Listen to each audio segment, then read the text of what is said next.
Hello students, இன்னைக்கு நம்ம பார்க்க போகிறது செக்ஷன் 1.4ல் உறவுகள்ங்கிற செக்ஷனை பார்ப்போம். உறவுகள்னா அதை இங்கிலீஷில் ரிலேஷன்ஸ்ன்னு சொல்லுவாங்க.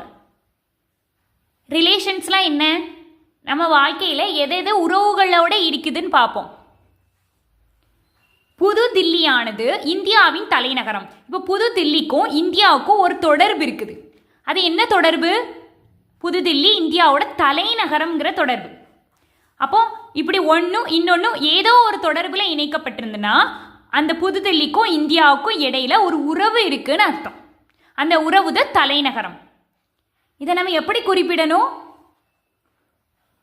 புதுதில்லி ஆர் இந்தியா அப்படின்னு குறிப்பிடலாம். ஆர்னா என்ன? உறவுகளோட இங்கிலீஷ் வார்த்தை என்னது? ரிலேஷன்ஸ். அதில் இருக்க முதல் எழுத்து ஆரை வச்சு குறிப்பிடலாம், அல்லது வரிசை ஜோடிகளில் குறிப்பிடலாம். புதுதில்லி ஆர் இந்தியா இப்படி குறிப்பிடலாம். வேற என்னென்ன இருக்கு? -1 ஆனது -5 விட பெரியது. -1க்கும் -5க்கும் ஒரு தொடர்பு இருக்குது. அதாவது -1 -5 விட பெரியதுங்கிற தொடர்பு. இந்த தொடர் ஒன்றும் இன்னொன்று ஒரு தொடர்புல இணைக்கப்பட்டிருக்குன்னா அந்த -1க்கும் -5க்கும் இடையில ஒரு உறவு இருக்குன்னு அர்த்தம். அந்த உறவை எப்படி குறிப்பிடலாம்? -1 ஆர் -5ன்னு சொல்லலாம், அல்லது -1, -5ன்னு சொல்லலாம். இதெல்லாம் நம்ம பொதுவாக பார்க்கக்கூடிய உறவுகள். இப்போ நம்ம 2 கணங்களுக்கு இடையிலான உறவுகள்னா என்னன்னு பார்ப்போம். அது தெரிஞ்சுக்கிறதுக்கு முன்னாடி ஏற்கனவே படித்த கார்ட்டீசியன் பெருக்கலை பற்றி தெரியணும்.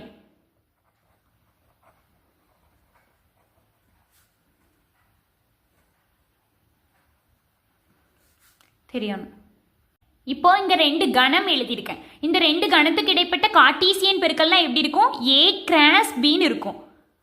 அதுக்குள்ளே என்னென்ன உறுப்புகள்லாம் வரும்?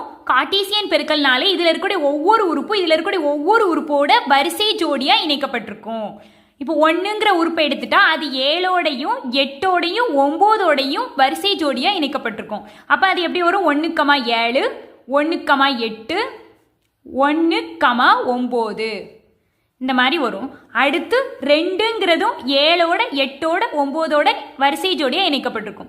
2,7 2,8 2,9. அடுத்து 3 7ஓட 8ஓட 9ஓட இணைக்கப்பட்டிருக்கும்.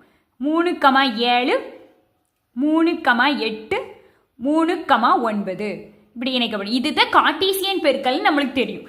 இதில் இருக்கக்கூடிய எல்லா உறுப்புமே இதில் இருக்கிற எல்லா உறுப்போடையுமே வரிசை ஜோடியாக இணைக்கப்பட்டுட்டு. ஆனால் உறவு ஆறுங்கிறது எப்படி இருக்கும்னா, உறவு ஆறுங்கிறதும் ஒரு கணம் தான். ஆனால் அந்த கணத்துக்குள்ளேயும் வரிசை ஜோடிகள் தான் வருது. X,Yங்கிற வரிசை ஜோடிகள் தான் வருது. அது பிலாங்ஸ் டு A கிராஸ் Bலேருந்து எடுக்கப்பட்டிருக்கும். இந்த A கிராஸ் Bலேருந்து தான் எடுக்கப்பட்டிருக்கு. அதாவது இதில் இருக்கக்கூடிய Xங்கிற உறுப்பு எதனுடையது? A உடையது. Yங்கிற உறுப்பு B உடையது. ஓகே, இந்த ஏங்கிற கணத்துக்குள்ள இருக்கிற உறுப்பு X, Bங்கிற கணத்துக்குள்ள இருக்கக்கூடிய உறுப்பு Y. இந்த மாதிரி வரிசை ஜோடிகள் தான் A கிராஸ் Bக்குள்ள இருக்கக்கூடிய வரிசை ஜோடிகள் தான் Rக்குள்ள இருக்குது. ஆனா ஒரு கண்டிஷன்ஸ் கொடுப்பாங்க. Y = X².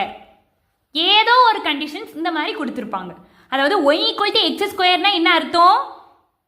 இந்த ஒய்ங்கிறது என்னது? Bங்கிற கணத்துக்குள்ள இருக்கக்கூடிய உறுப்புகள். இந்த உறுப்புகள்ல Y = எப்படி இருக்கணும்? Xஓட ஸ்கொயராக இருக்கணும். அந்த மாதிரி இருக்கக்கூடிய வரிசை ஜோடிகளை மட்டும் நீ உறவுகளுக்குள்ள எழுது அப்படி சொல்லியிருக்காங்க. அப்போ உறவுகள்லாம் எப்படி வருது? அதுவும் வரிசை ஜோடிகள் தான். A கிராஸ் Bலேருந்து தான் எடுக்கப்பட்டிருக்கு. ஆனால் ஒரு குறிப்பிட்ட கண்டிஷன்ஸ் அடிப்படையில் வரக்கூடிய வரிசை ஜோடிகள். அப்போ அந்த மாதிரி இருக்கக்கூடிய வரிசை ஜோடிகள்லாம் என்ன வரும்? இதுக்குள்ளதான் இருக்குது. அது எப்படி இருக்குது? X² ஒய்யா வந்துடும். அப்படி என்ன வந்திருக்கு? 1² 7 கிடையாது, 1² 8 கிடையாது. அப்படியே பார்த்தோம்னா 3² தான் நம்மளுக்கு 9 வருது. அப்போ இந்த வரிசை ஜோடி மட்டும்தான் இதில் வருது. 3,9 வந்துடுச்சா? அப்போ உறவுகள்னா என்ன? ஒரு குறிப்பிட்ட கண்டிஷன்ஸ் அடிப்படையில், ஒரு குறிப்பிட்ட விதிமுறைகள் அடிப்படையில் அமைந்திருக்கக்கூடிய வரிசை ஜோடி. அது எதில் தான் இருக்குது? A கிராஸ் Bக்குள்ளே தான் இருக்குது. கார்ட்டீசியன் பெருக்கலுக்கு உள்ளதான் இருக்குது. ஓகே, இதை நீ படத்தில் வரைஞ்சா எப்படி இருக்கும்? ஏங்கிற கணம் அதே தான் வரும். 1 2 3. Bங்கிற கணம் 7 8 9. ஆனா உறவு ஆறுங்கிறது எப்படி வரும்னா 3லேருந்து 9க்கு மட்டும்தான் வரும். இதுதான் உறவுகள். இந்த உறவுகள் எதுக்குள்ளதான் இருக்கு? அந்த A கிராஸ் Bங்கிற கார்ட்டீசியன் பெருக்கலுக்கு உள்ளதான் இருக்குது. அப்போ உறவு ஆறுங்கிறது எப்படி இருக்குது? ஆறுங்கிற அந்த set containing equal to A cross B, அதாவது A கிராஸ் Bக்கு உள்ளே இருக்கலாம் அல்லது A கிராஸ் Bக்கு ஈக்குவலாகவும் அமையலாம் அப்படின்னு அர்த்தம். வரையறை இதுல என்ன கொடுத்திருக்கான்? A மற்றும் B என்பன 2 வெற்றிலா கணங்கள் என்க. ஏயிலிருந்து Bக்கு உள்ள உறவு R என்பது இருக்கா? A மற்றும் Bங்கிற 2 வெற்றிலா கணங்கள். ஏயிலிருந்து Bக்கு வரக்கூடிய உறவு R. உறவு R என்பது சில விதிமுறைகளை நிறைவு செய்து என்ன விதிமுறை? y = x² விதிமுறையை நிறைவு செய்தா? இப்படி நிறைவு செய்து A கிராஸ் B இன் உட்கணமாக இருக்கும். அதுக்கு இது எதுல இருந்து வருது? இந்த விதிமுறைகளை நிறைவு செய்து வரக்கூடிய இந்த ஆன்சர் எதுக்குள்ள இருக்கு? A கிராஸ் B இன் உட்கணமா தான் இருக்கு.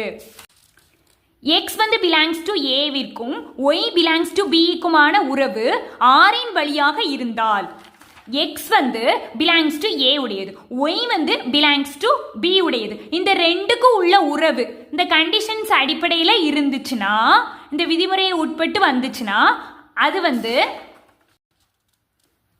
அப்போ நம்ம R இன் வழியாக இருந்தால் அந்த உறவு இருந்துச்சுன்னா அதை x or y என எழுதலாம். x or y என இருந்தால் மட்டும் அது வரிசை ஜோடி x, y belongs to R க்குள்ளே இருக்குன்னு அர்த்தம். ரெண்டு உறுப்புக்கு இடையில உறவு இருந்துச்சுன்னா அதை x or y ன்னு எழுதலாம். அப்படி உறவு வந்துட்டாலே அதை x, y belongs to Rங்கிற செட்ல இருக்குது, உறவுகளோட செட்ல இருக்குன்னு அர்த்தம். அடுத்து நம்ம பார்க்க போறது மதிப்பகம், துணை மதிப்பகம், வீச்சகம். இது உறவுகளுக்குள்ளதான் இருக்குது. ஃபர்ஸ்ட் ஒரு உறவு இருக்கக்கூடிய 2 செட்டை எடுத்துக்கிடுவோம். இப்போ நான் A, Bங்கிற 2 கணத்துக்கு இடைப்பட்ட உறவை எழுதியிருக்கேன். அதாவது இதுல இருக்கக்கூடிய ஒரு சில உறுப்புகளோட ஒரு குறிப்பிட்ட கண்டிஷன்ல இணைக்கப்பட்டிருக்கு, அதான உறவு. அந்த மாதிரி உறவோட இருக்கக்கூடிய 2 செட்டை நான் எடுத்துக்கிட்டேன். இதுல மதிப்பகம்னா என்னன்னா R, உறவு Rஇன் மதிப்பகம்னா என்னதுன்னா செட் A பாரு, ஏக்கு உள்ள இருக்கக்கூடிய உறுப்புகளை பாரு, 1லேருந்து 5 வரை இருக்குது. அதுல Bயோட எந்த உறுப்புலாம் உறவுல இருக்குன்னு பாரு. 1, 2, 3, 4 தான் இருக்கு, 5 இல்லை. அந்த உறவுல இருக்கக்கூடிய உறுப்புகள், அதுவும் ஏங்கிற செட்ல உள்ள உறுப்புகள் தான் மதிப்பகத்துல வரும். 1, 2, 3, 4 இந்த 4 உறுப்பு மட்டும்தான் Bயோட உறவுல இருக்கு, அது மட்டும்தான் மதிப்பகத்துல வரும். ஓகே, அடுத்து வீச்சகம். உறவு Rஇன் வீச்சகம்னா என்னன்னா செட் P பாரு, அந்த Pக்குள்ள இருக்கக்கூடிய உறுப்புகள்ல எந்த உறுப்புகள்னா ஏல இருக்கக்கூடிய உறுப்புகளோட உறவுல இருக்கோ அந்த உறுப்புகளை மட்டும் எழுது. மதி, அருள், ஜான், இந்த 3 உறுப்புகளுமே இதுல இருக்கக்கூடிய உறுப்புகளோட உறவுல இருக்கனால அதை நம்மளே எழுதிட்டேன். இதுதான் வீச்சகம். Rஇன் துணை மதிப்பகம் அப்படின்னா இந்த Bல இருக்கக்கூடிய எல்லா உறுப்புகளுமே இதுல வந்துடும். உறவுல இல்லாட்டிலும் அதையும் சேர்த்து எழுதிடணும். Bங்கிற கணத்துல உள்ள உறுப்புகள் அருள், ஜான். ஓகே, இதுதான் மதிப்பகம், வீச்சகம், துணை மதிப்பகம். Rஇன் மதிப்பகம் எப்படி இருக்குது? ஏக்கு உள்ளே இருக்குது. ஏக்கு உள்ளே இருக்கலாம் அல்லது ஏக்கு ஈக்குவலா கூட இருக்கலாம். சப்போஸ் ஏல இருக்கக்கூடிய எல்லா உறுப்புகளுமே Bல இருக்கக்கூடிய உறுப்புகளோட உறவுல இருந்துச்சுன்னா அது எல்லாமே மதிப்பகத்துக்கு வந்துடும். அப்ப Rஇன் மதிப்பகம் எப்படி இருக்கும்? Rஇன் மதிப்பகம் கண்டெய்னிங் ஈக்குவல் டு A, ஏங்கிற செட்டுக்கு உள்ள இருக்கலாம் அல்லது ஏக்கு ஈக்குவலா இருக்கலாம். அடுத்து Rஇன் வீச்சகம் எப்படி இருக்கு? வீச்சகம்னா என்ன சொன்னேன்? Bல இருக்கக்கூடிய உறுப்புகள் ஏயோட உறவுல இருக்கக்கூடிய உறுப்புகளை மட்டும் வீச்சகத்துல எழுதுன்னு சொல்றேன். அப்போ அது Bக்கு உள்ளே இருக்கலாம் அல்லது Bக்கு ஈக்குவலா இருக்கலாம். Containing equal to B. ஆரின் துணை மதிப்பகம்னா எப்படி இருக்கும்?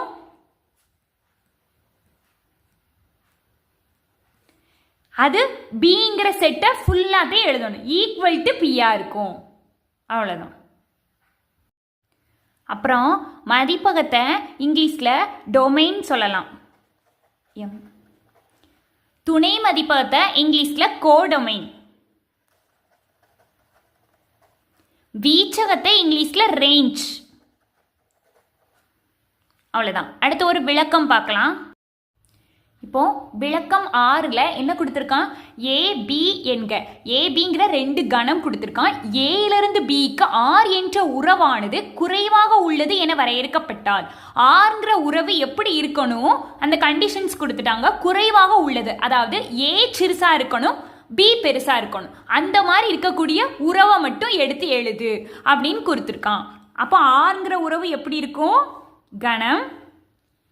ஏ சிறுசா இருக்கணும், பி பெருசா இருக்கணும். அந்த மாதிரி இருக்கக்கூடிய வரிசை ஜோடிகள் மட்டும்தான் இதுல வரணுமா.